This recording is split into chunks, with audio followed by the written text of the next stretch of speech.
Today we will read lesson number 2.5 book review. First of all, the book review here in this lesson has given the great Indian writer whose name is R.K. Narayan and his great masterpiece of his writing, Swami and Friends. This book will be reviewed. Now, what is meant by book review? Book review means to criticize a work of an artist or of an writer, how he has written the things, what he has shown in his book, or how much the book will you like, or how many stars from out of 5 you will give to it. If the book is very nice, they give them 4 stars, 4.5 stars, 5 out of 5 numbers. So in this way the critics show us or help us what we have to read or what we have to not read. So this means book review. Now we will see how the book of R.K. Narayan is very useful, or for what age is especially written by R.K. Narayan this book, Swami and Friends. First of all, the first point, a little bit about the book. First of all, we will see what he has saying about the book little bit. Anything I mention about the book can be mistakenly understood as spoilers. So, I would rather give a glance into the book without mentioning any event or plots of the story. यहाँ पे writer कह रहे हैं कि बिना किसी नतीजे के और बिना किसी जो है प्लॉट के बात किए बगैर अगर मैं कुछ बुक के बारे में कहूँगा तो ये बुक के लिए बहुत ज़्यादा नाइंसाफ़ी की बात होगी, ये स्पॉइल हो जाएगा और ये बहुत ज़्यादा गलत बात हो जाएगी. तो पहले हम बुक के बारे में थोड़ा सा देखते हैं कि आखिर बुक में क्या दिया हुआ है, क्या इसके बारे में कहा गया है, उसके बारे में हम थोड़ा सा जानते हैं. एनीथिंग आई मेंशन, इस कुछ चीज़ कहने से पहले अबाउट द बुक, उस बुक के बारे में, कैन बी मिस्टेकनली अंडरस्टूड, कोई गलत फहमी इसमें हो सकती है आपको, एज स्पॉयलर्स, जो कि स्पॉयलर्स का काम कर सकती है, स्पॉयलर हो सकती है. So I would rather give a glance into the book. सबसे पहले हम एक नज़र डालते हैं बुक के अंदर कि उसमें क्या दिया हुआ है. विदाउट मेंशनिंग एनी इवेंट्स और प्लॉट्स, बिना किसी जो है प्लॉट के या बिना किसी इवेंट के जिक्र किए बगैर बुक पर हम जो है नज़र डालते हैं कि बुक में जो मोटी बातें हैं, जो अहम चीज़ें हैं वो कौन सी हैं ऑफ द स्टोरी, इस कहानी की. Swami is a mischievous little kid of about 10 years old and living in the era where India was under the British rule. तो स्वामी नाम का जो इसका मेन किरदार है स्वामी एंड फ्रेंड्स का, जैसे कि किताब का भी नाम वही रखा गया है, तो स्वामी एक ऐसा लड़का है जिसकी उम्र 10 साल है, जो टीन एज में अपने जो है वो अपना एक उम्र का हिस्सा जो है वो गुजार रहा है. और फिर वहाँ पर जो है सबसे बड़ी बात यह है कि जो माहौल है ये उस वक्त का माहौल है इंडिया का जब ब्रिटिश गवर्नमेंट यहाँ पर या बरतानिया हुकूमत यहाँ पर हुकूमत करती थी या रूल करती थी. Like most kids of that age, उसकी एज के तमाम बच्चों की तरह Swami is a kid who can not stay at one place. Swami ऐसा लड़का था जो कभी एक जगह बैठा नहीं करता था, मतलब वो बहुत ही शरारती था, उसको कभी जो है एक जगह अगर बिठाया जाए तो वो कभी बैठ नहीं पाता था. एंड एब्सोल्युटली हेट्स स्कूल, और जैसे कि उस उम्र के बच्चों को स्कूल पसंद नहीं आता, स्वामी को भी स्कूल जाना पसंद नहीं था. इवन वर्ड्स मैथमेटिक्स, और उससे सबसे बढ़कर बात ये थी कि उसको मैथमेटिक्स में कुछ नहीं आता था, वो मैथमेटिक्स में बहुत ही वर्स था. इस तरह से आर के नारायण ने अपने उस कैरेक्टर को जो है दर्शाया है या दिखाया है अपने उस कहानी में. School is his absolute nightmare, school जो है उसके लिए रात के डरावने ख्वाब की तरह था. नाइटमेयर मतलब बहुत ही डरावना ख्वाब, जिसको देखकर इंसान डर के नींद से जाग जाए, उसको कहते हैं nightmare. Anyway, the story unfolds around the happenings of this kid and how he constantly gets into trouble and gets a good beating from his father. और ये कहानी पूरी जो घूमती है, पूरी कहानी जो चलती है इसी लड़के के अतराफ़ में, जो जो चीज़ें वाक़या होती हैं, जो जो वाक़यात होते हैं, उन वाक़यात की बिना पर, और किस तरह से लड़का मुसीबतों में घिरता है अपनी शरारतों की वजह से, और बार बार उसको जो है मार पड़ती है बहुत ज़्यादा अपने फादर से। तो ये जो है स्वामी का यहाँ पर कैरेक्टर बताया गया है, उसकी एज बताई गई है, और वो किस तरह का लड़का था अपनी एज में, ये यहाँ पर दिखाया गया है। तो राइटर ने यहाँ पर सबसे पहले आर के नारायण के उस कैरेक्टर को स्केच करने की कोशिश की है। Swami is a talkative little kid. Swami बहुत ही बातूनी छोटा सा लड़का, मासूम सा लड़का है। एंड थिंक्स दैट, और वो सोचता है, his way of facing life, जो उसका तरीका है ज़िंदगी को जो है उसका सामना करने का, उसको जीने का, taking himself out of everything, उसको किसी भी तरह से जो है वो बड़ी बड़ी मुसीबतों से क्या कर देता था, निकाल देता था। मतलब वो जैसे मुसीबतों में फंस जाता था, वैसे ही उनसे वो अपने तरीके से जो है अपने ज़िंदगी में होने वाले वाक़यात से वो उभर भी जाता था। But he does learn the truth the harsh way, लेकिन उसको जो सच्चाई का, जो हकीकत का जो सामना होता था वो बहुत ही भयानक तरीके से होता था। मतलब बहुत ज़्यादा मुसीबतों में घिरने के बाद उसको सच्चाई और हकीकत का पता चलता था। As many teens back then all he wants to do is play under the sun, जैसे कि तमाम बच्चों को उस वक्त के पसंद था सूरज की जो है धूप में खेलना, सूरज के जो है तले खेलना, बहुत ज़्यादा धूप में जो है बाहर निकलना, कभी घर में ना रहना, किक समथिंग, चलते चलते किसी चीज़ पर जो है पैर मार देना, किक कर देना उसको, क्लाइंब अ ट्री, पेड़ों पर चढ़ना, ब्रेक समथिंग, कुछ तोड़ना फोड़ना, एंड हरास समबडी, और किसी का जो है किसी को परेशान करना, मजाक उड़ाना किसी का, किसी को बैठे बैठे जो छेड़ने की या उनको जो है परेशान करने की कोशिश करना, इस तरह के जो उसकी हरकतें थी और उसकी आदतें थी। अनलाइक किड्स टुडे, देखो यहाँ पर जो दिया हुआ है ना, बहुत इंपॉर्टेंट है राइटर की तरफ से। आज के बच्चों की तरह नहीं, अनलाइक मतलब उनकी तरह नहीं, आज के बच्चों की तरह। क्यों ऐसा कहा यहाँ पर राइटर ने कि आज के बच्चों की तरह नहीं? क्योंकि आज के बच्चों को ये सब चीज़ें आज पता ही नहीं है, पेड़ों पर चढ़ना या फिर जो है एक दूसरे के साथ, दोस्तों के साथ मिलकर खेलना, किसी को जो है चीज़ को किक मारना। क्योंकि आज के बच्चे जो है टेक्नोलॉजी की वजह से वो घरों से बहुत कम बाहर निकलते हैं, बहुत कम दोस्त बनाते हैं। उनका दोस्त जो है आज वो mobile phones, computers, video games, यही उनके दोस्त हैं आज, और वो जो है इन सब चीज़ों का मज़ा नहीं ले पा रहे हैं। इसलिए यहाँ पर राइटर ने कहा unlike kids today, this is a fact, this in fact was and in most parts of India still is. लेकिन बहुत सारे आज भी जो है हिंदुस्तान के अलग अलग छोटे छोटे गाँव में बच्चे इस तरह से जो है स्वामी की तरह जो है वो हरकतें करते हैं, इससे मज़े करते हैं, क्योंकि अब तक टेक्नोलॉजी वहाँ पर नहीं पहुँची है, तो उनको ज़िंदगी का असली जो मज़ा है वो आज भी उसका लुत्फ़ उठा रहे हैं। Of good typical boy growing up, और वो इस तरह से नशोनुमा पा रहे हैं, अपने उस एज में जो काम करना है वही कर रहे हैं। Technology isn't big in a kids life, technology किसी बच्चे की ज़िंदगी में इतनी बड़ी नहीं है वहाँ पर, जो छोटे छोटे गांव हैं।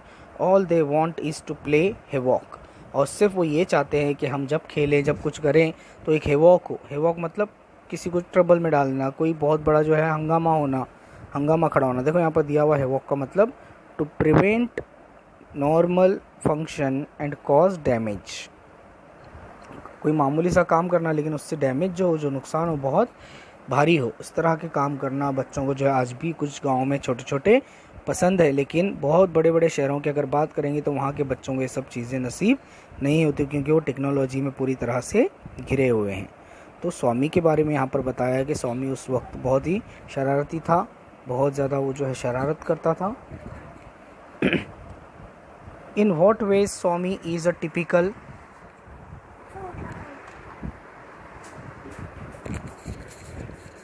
In what ways Swami is a typical boy in his growing years? किस तरह से स्वामी जो है एक टिपिकल बॉय था अपने ग्रोइंग ईयर्स में, किस तरह से वो जो है बड़ा ही शरारत करने वाला, बहुत ही ज़्यादा जो है मस्ती करने वाला लड़का था, इसके बारे में जो है कहा गया। उसके अंदर बहुत सारे वाक़यात पेश किए गए हैं बुक में। इन दिस रिगार्ड, इस बारे में अगर जानना है, Narayan gets deeply into the workings of Swami's 10-year-old mind, और जिस तरह से नारायण ने या आर के नारायण ने जो है स्वामी के उस दिमाग को पेश किया है 10 साल बच्चे के, बहुत ही खूबसूरती से उन्होंने उसको बयान किया है।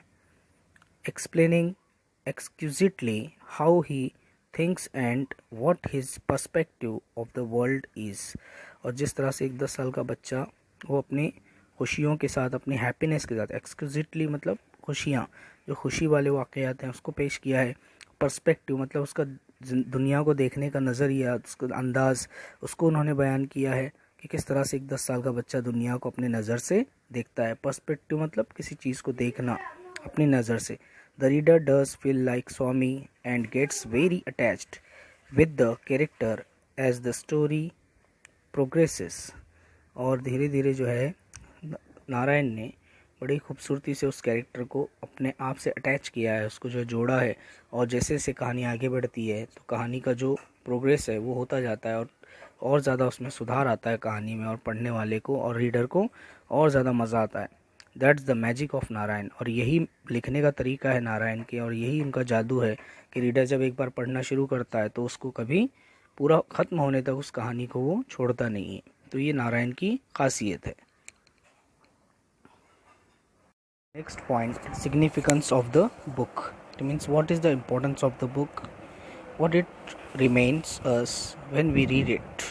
Swami and Friends by R.K. Narayan is not merely an interesting read that could be enjoyed from top to bottom, but the work attribute a lot of literary values even if it is a teen book.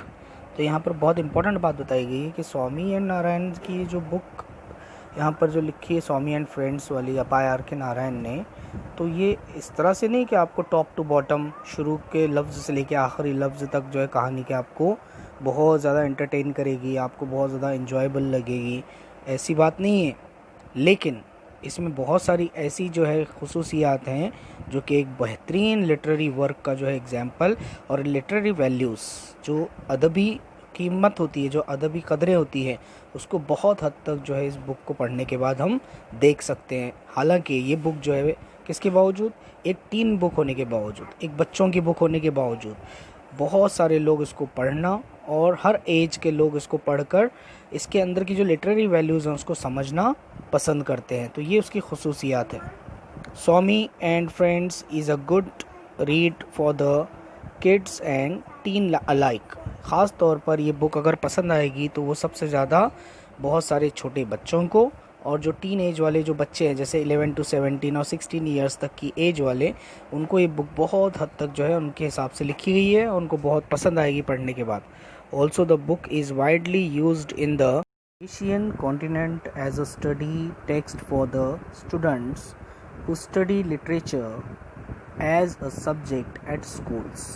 तो ये book इतनी ज़्यादा जो है literary values में इतनी ज़्यादा खरी उतरी है कि इसका इस्तेमाल न सिर्फ हिंदुस्तान में बल्कि पूरे एशिया में जब कोई स्कूल लिटरेचर अगर पढ़ता है तो उसके लिटरेचर के सिलेबस में इसके बहुत सारे जो है इस बुक के अलग अलग हिस्सों को लिया जाता है। तो ये बहुत बड़ी बात है अपने आप में। एक लिटरेरी वैल्यूज़ को देखते हुए अगर हम देखेंगे तो बहुत सारे सब्जेक्ट जो लिटरेचर सब्जेक्ट है उसमें ये बुक के बहुत सारे अलग अलग इवेंट्स को लिया जाता है उस सिलेबस के अंदर, और स्टूडेंट्स उसको पढ़ते हैं, लिटरेचर के स्टूडेंट्स अपने उस लिटरेचर में स्वामी एंड फ्रेंड्स की इस बुक को, आर के नारायण की।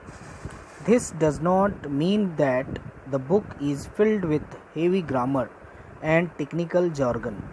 अब इसका मतलब ये नहीं है कि बुक को जो है सिलेबस में अगर शामिल किया गया तो ये बहुत ज़्यादा हेवी ग्रामर से भरी हुई होगी, या फिर इसमें बहुत सारे टेक्निकल जॉर्गन होंगे कि बहुत सारे टेक्निकल पॉइंट्स इसमें जो है लिए गए होंगे जो मुश्किल हो समझने के लिए।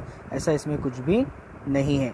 एक्चुअली असल में the truth is in contrary, लेकिन इसके बरक्स, इसका जो सच है, इसकी जो हकीकत है वो इसके बरक्स है, इसके खिलाफ है। टू दिस, इसमें जो है सबसे पहले अगर देखेंगे तो कैसे खिलाफ है, देखो आगे के पैराग्राफ में बताएं यहाँ पर। Swami and friends is written in such simple English, बहुत ही सिंपल इंग्लिश में लिखा गया है। It is hard to imagine that it is a work of such a literary genius like R के नारायण। सबसे पहले इस बुक को पढ़ने के बाद आपको अंदाज़ा ही नहीं होगा कि इसको किसी लिटरेरी जीनियस, अदब के जो है बहुत माहिर इंसान ने इसको लिखा है जो आर के नारायण कहलाते हैं। लेकिन उन्होंने इस बुक को जो है ख़ास तौर पे बच्चों के लिए जब बनाया तो इन तमाम चीज़ों का ख्याल रखा और सिंपल इंग्लिश का इस्तेमाल किया, ज़्यादा हेवी ग्रामर इसमें नहीं लिया। The English used in the book is both plain simple without any troubling words for the kids और इसमें बहुत ही सिंपल इंग्लिश ली गई है और पढ़ते वक्त कोई बच्चे को जो है किसी लफ्ज़ के ताल्लुक से कोई ट्रबल पेश नहीं आएगा, इसका पूरा ख्याल उन्होंने रखा है। Also the use of simple and short sentences adds to the simplicity of the book. और साथ ही साथ न सिर्फ आसान अल्फाज बल्कि छोटे छोटे सेंटेंसेस भी इसमें लिखे गए हैं, जो कि और ज़्यादा बुक को पढ़ते वक्त जो है बच्चों में एक आसानी और बच्चों में जो है एक पढ़ने का जो दिलचस्पी है वो बढ़ती है। It is mention in the description that the book is about a mischievous 10-year-old Indian boy. जैसे कि आप जानते हैं कहानी में 10 साल के एक हिंदुस्तानी लड़के को दिखाया गया है। And some parents may be concern, और कुछ पेरेंट्स को बड़ा एक फ़िक्र होती है, बड़ा जो है इस बात से परेशान होते हैं about the influence this will have on their already mischievous children. जो पहले से उनके बच्चे हैं जो बहुत ज़्यादा शरारती हैं, कहीं स्वामी को पढ़ने के बाद वो और ज़्यादा ना शरारती बन जाए, इस बात का उनको डर भी होता है कि बच्चे उस कैरेक्टर का असर अपने ऊपर ना ले लें। But the book is as such that is encompasses the mischief of the kids in a view of the kid which is harmless and pure in his perspective। लेकिन स्वामी की जो हरकतें हैं, स्वामी की जो शरारतें हैं, वो बिल्कुल किसी को नुकसान पहुंचाने वाली शरारतें नहीं है उसके अंदर, बल्कि वो ऐसी शरारतें हैं जिससे किसी का नुकसान ना हो और उसके उस ज़िंदगी को देखने का, उसके जो है किस तरह से, किस नज़र से उसको वो देखता है, किस सोच से वो देखता है, वो उसको जो है बच्चे की सोच की तरह उसमें जो है तमाम चीज़ों को पेश किया गया। इसलिए ज़्यादा पेरेंट्स को जो है इसके बारे में फ़िक्र करने की ज़रूरत नहीं है। ऐसा भी राइटर यहाँ पर जो है इस बुक के बारे में जो कुछ पॉजिटिव बातें हैं, जो निगेटिव बातें फैल गई थी लोगों के दिमाग में, उसको भी दूर कर रहे हैं अपने इस क्रिटिसिज्म के ज़रिए, अपने इस बुक रिव्यू के ज़रिए। Also amidst all the mischief and naughtiness, we actually find that Swami is a loving and a tender kid who is actually very sensitive। अगर हम गौर से देखेंगे उस कैरेक्टर को तो कैरेक्टर मासूम शरारतों के साथ साथ बहुत ही प्यारा, बहुत ही टेंडर, रहमदिल और बहुत ज़्यादा जो है एक्चुअल में सेंसिटिव, जज्बाती जो है वो लड़का नज़र आता है, जो कि अच्छी क्वालिटीज़ है किसी बच्चे के लिए। It is also known fact that mischievous kids are the most sensitive and loving people of all. और ये बात साबित हो चुकी है, ये बात हकीकत है कि जो बच्चा जितना ज़्यादा शरारत करता है वो उतना ही ज़्यादा जज्बाती, सेंसिटिव होता है, हिस्सास होता है और बहुत ज़्यादा वो लोगों की केयर करने वाला और प्यार करने वाला होता है। एंड आर के Narayan does a great job conveying that to all of us. और इस बात को मनवाने में आर के नारायण ने अपना बहुत बेहतरीन जो है कारकर्दगी यहाँ पर पेश की है। Now the next page. So in conclusion it can be said that, तो नतीजा इसका ये निकलता है इस बुक का पूरी तरह से, और हम इस नतीजे पर पहुँचते हैं इसको देखने के बाद। कंक्लूजन है ना नतीजा, book is a good read for children of all ages. ये तमाम उम्र के बच्चों के लिए जो है बहुत बेहतरीन बुक है, इसमें कोई दो राय नहीं है। Must just enjoy who may just enjoy a good read or who may want to improve their English skills। और उन बच्चों के लिए भी बहुत अच्छी ये बुक साबित होगी जो अपनी इंग्लिश इम्प्रूव करना चाहते हैं, जो इंग्लिश बोलना चाहते हैं, स्पीक करना चाहते हैं और जिनको कुछ अच्छा पढ़ने के लिए चाहिए अपनी छुट्टियों में। तो उससे आपको स्वामी एंड फ्रेंड्स की जो ये बुक है आर के नारायण की लिखी गई, इसको ज़रूर पढ़ना चाहिए। इससे आप ना सिर्फ एक अपना टाइम पास करेंगे, एक अच्छा बुक पढ़ेंगे, बल्कि साथ ही साथ आप अच्छी अंग्रेज़ी भी सीख पाएंगे। अबाउट द ऑथर, अब बुक के बारे में हो गया। अब अगला जो पॉइंट है, लास्ट पॉइंट, वो है ऑथर के बारे में, मुसन्निफ़ के बारे में, जिन्होंने इस बुक को लिखा है। कुछ उनके बारे में जानकारी हासिल करते हैं, मालूमात हासिल करते हैं। The author of Swami and friend is India's one of the greatest authors of all time, R के नारायण। आर के Narayan is responsible for many of the outstanding literary works India has ever produced, and this book is particular captures the essence of India under British ruling and the mind and life of a typical teenage kid. Other great works by R. K. Narayan include